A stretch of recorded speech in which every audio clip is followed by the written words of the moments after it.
تو عمومی طور پر تو ایسا ہی ہوتا ہے.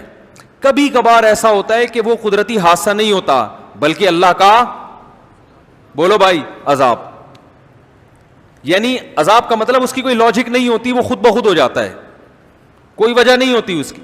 جیسے قرآن میں آتا ہے ہم نے پچھلی امتوں پر فرشتوں کو حکم دیا چیخ مارے, اتنی زور سے چیخ ماری کہ لوگوں کے کلیجے پھٹ گئے.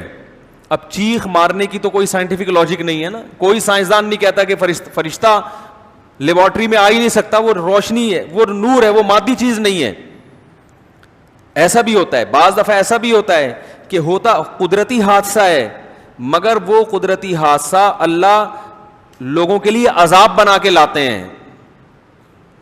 اس کی مثال ہے جیسے آپ بیمار ہوتے ہیں تو بیماری کی بھی تو کوئی لاجک ہوتی ہے نا, لیکن لاجک کے باوجود وہ بیماری آپ کے لیے رحمت نہیں ہوتی بلکہ اللہ کا عذاب ہوتی ہے. بھائی اللہ تعالی آپ کو نقصان پہنچائیں بغیر لاجک کے یا لاجک کے ساتھ, اس سے کوئی فرق تھوڑی پڑتا ہے, نقصان تو ہو رہا ہے نا.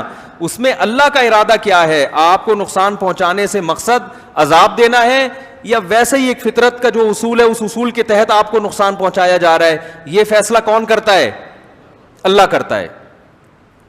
اس کی ایک علامت ہے, حدیث میں آتا ہے کہ جب کوئی مصیبت انسان پر آئے, اگر وہ ایک ویسے ہی اللہ کا ایک قانون اور ضابطے کے تحت مصیبت آ رہی ہے تو اس مصیبت میں انسان کو اگر صبر کی توفیق مل رہی ہے تو وہ مصیبت اللہ کی رحمت بن جاتی ہے, اور اگر صبر کی توفیق نہیں مل رہی تو یہ سمجھ لینا چاہیے کہ وہ مصیبت اللہ نے آپ کے گناہوں کے سزا کے طور پر آپ کو دی ہے. وہ مصیبت سمجھ میں آ رہی ہے بات؟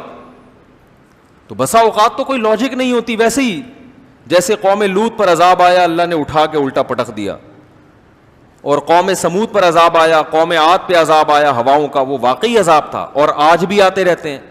یہ جو عذاب آیا تھا ابھی چند سال پہلے, کون سا طوفان تھا, سونامی کا طوفان, اس کے بارے میں بھی کہا جاتا ہے کہ سائنسدان کیا ہیں, پریشان ہیں. یہ اتنا بڑا طوفان اچانک آیا کیسے گیا, کیسے آ گیا, سمندر میں اتنا بڑا زلزلہ آیا. یقیناً جب کوئی چیز ہوتی ہے تو اس کی کوئی وجہ تو ہوتی ہے, لیکن عین ممکن ہے یہ کس کا عذاب ہو, اللہ کا عذاب ہو.